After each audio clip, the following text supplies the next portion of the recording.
I'm Kate Park. I'm a registered dietitian here at the Hamilton Family Health Team, and today I'm here to talk to you about some easy kitchen techniques you can do to reduce food waste. Reducing food waste is important for a lot of us, be it to reduce our bills or because we want to be a little bit more environmentally friendly. And a lot of us are throwing many things away from our fruits and vegetables that we're using day to day in our kitchen that can actually be repurposed. And I want to show you a couple of quick, easy things that can help reduce the amount of stuff that's going into your garbage bin or into your green bin. The first one I want to talk about is potatoes. A lot of us are using potatoes, and many of us are maybe peeling the skins to do like a mash.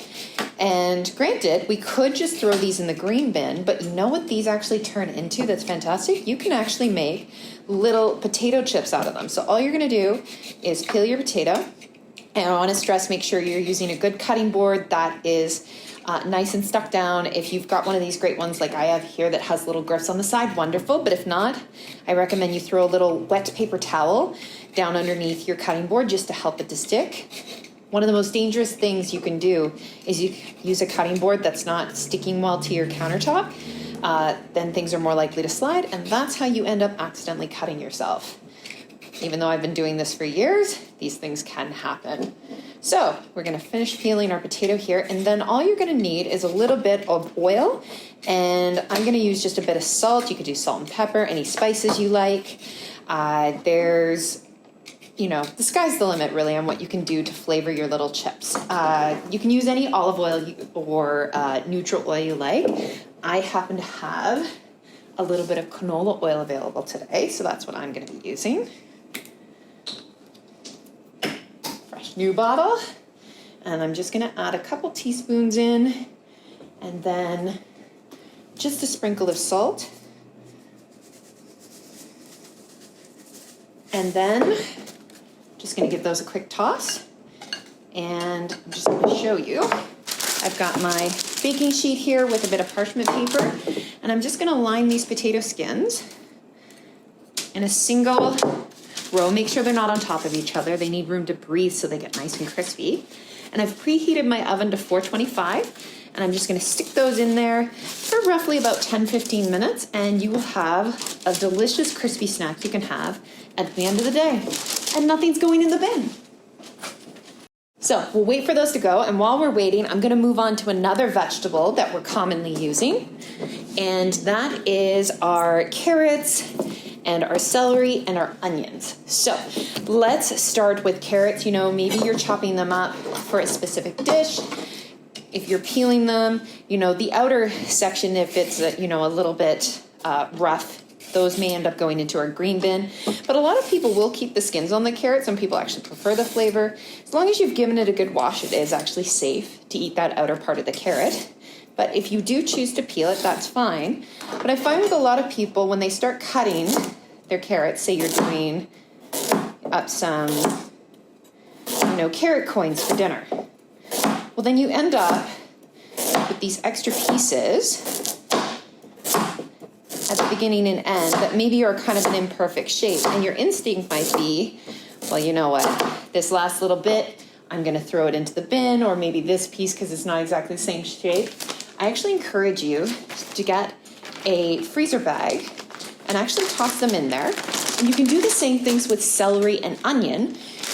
And if you don't know this already, the base for soup stock is celery, onion, and carrot. What I usually do is with the little bits and pieces that I'm not really using, that are kind of imperfect shapes, I will throw those into a freezer bag, put them in my freezer, and then when I want to make soup stock, I have it ready to go, all these bits and pieces. When you're making soup stock, they don't have to be the perfect size.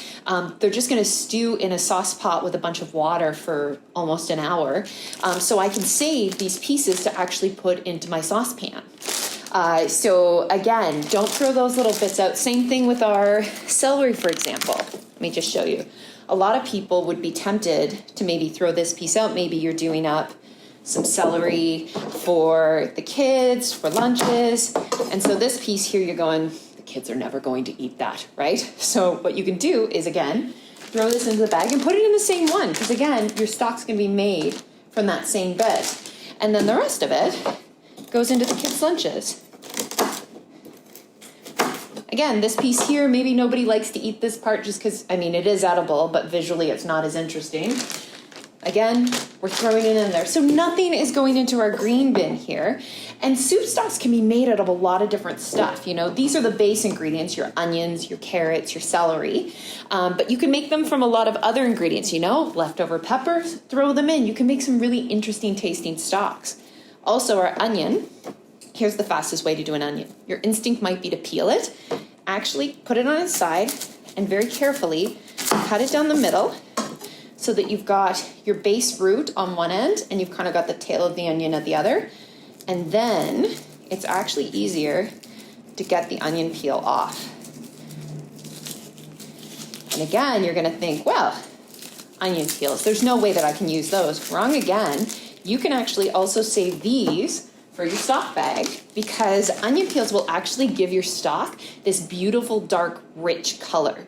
And once you're done stewing all those vegetables in a sauce pot on your stove, you're gonna be draining them off anyways and not using them. So you're not gonna eat this piece, but it's gonna give your sauce this beautiful, rich color. And again, it's perfectly safe to use. So once I have it cut in half here, here's the fastest way to chop an onion. We're gonna take off this little imperfect piece here. Again, this is going in my stock bag.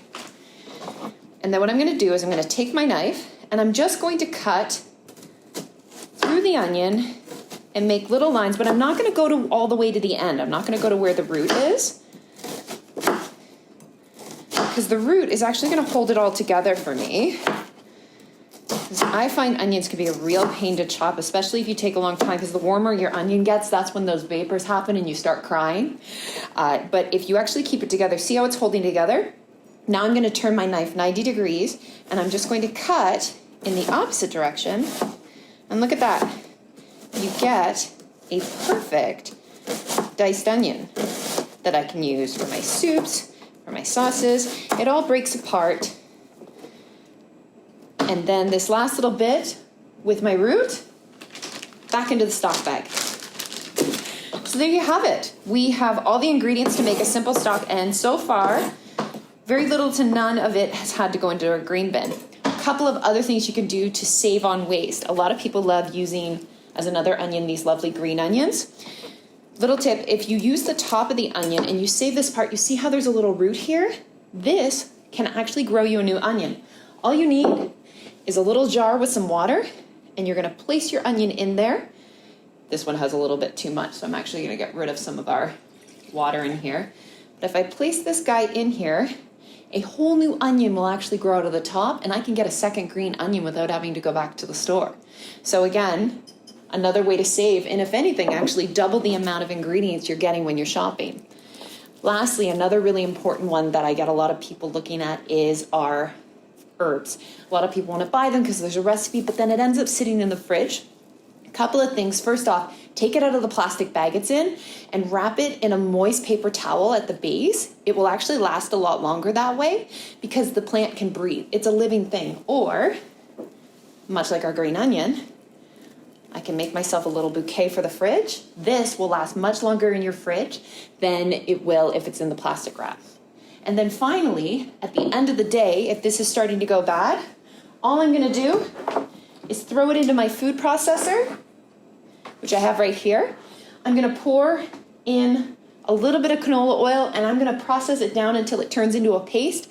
Throw it into an ice cube tray, the paste that I make, and throw it in the freezer. You have fresh herb cubes that again, you can throw into that soup you're gonna make with that fantastic stock you have. So again, easy ways to reduce the amount of waste that's going into your bin.